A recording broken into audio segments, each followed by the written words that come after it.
comment Charles III est-il accueilli? On le sait, on l'a dit et redit, Charles III est beaucoup moins populaire que sa mère et même que son fils William. Mais en même temps, et là je parle sous votre contrôle, Kevin Guillot, la cote de popularité de Charles III grimpe. De Oui. jour en jour. Ah oui, oui, elle grimpe depuis quelques années.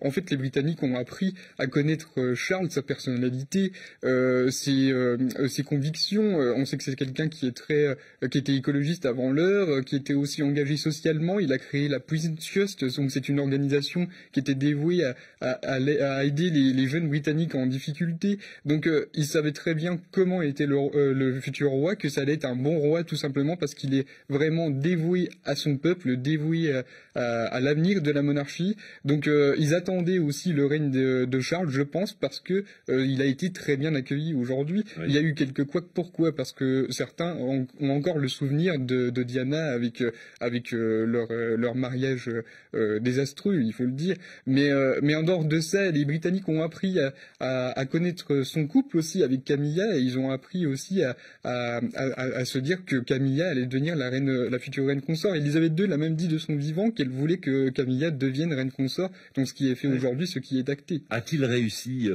ses premiers pas en tant que roi? Oui, on le voit très bien, tout simplement par rapport à la proclamation qu'il a pu faire, donc par rapport donc à cette cérémonie qui est très officielle. C'est la première fois qu'on la voyait à la télévision. D'habitude, on voyait simplement la proclamation au balcon du palais Saint-James, et là on a vu les coulisses et on a vu un roi très affecté. On l'a vu avec les yeux un peu rougis, et en même temps, il a su aussi faire un discours qui lui permet de s'asseoir comme nouveau monarque, en disant qu'il prend la place de sa mère.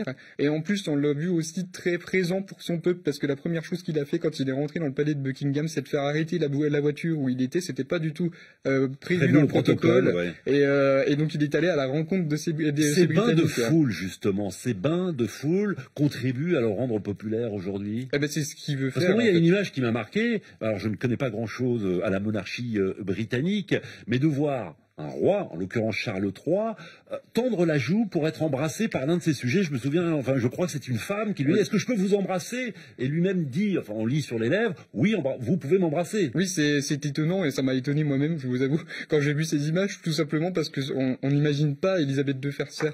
Et ça veut dire que c'est une page qui se tourne dans l'histoire de la monarchie britannique. On arrive vers un nouveau règne d'un roi plus accessible envers ses sujets, qui veut se montrer plus accessible avec une monarchie du coup plus moderne, plutôt contre cette monarchie lointaine, très stricte d'Elisabeth II, Ouais. effectivement. Donc voilà, c'est vraiment, il veut vraiment se montrer à l'opposé du règne de sa mère, et il veut montrer une page s'est tournée, pardon, dans l'histoire britannique.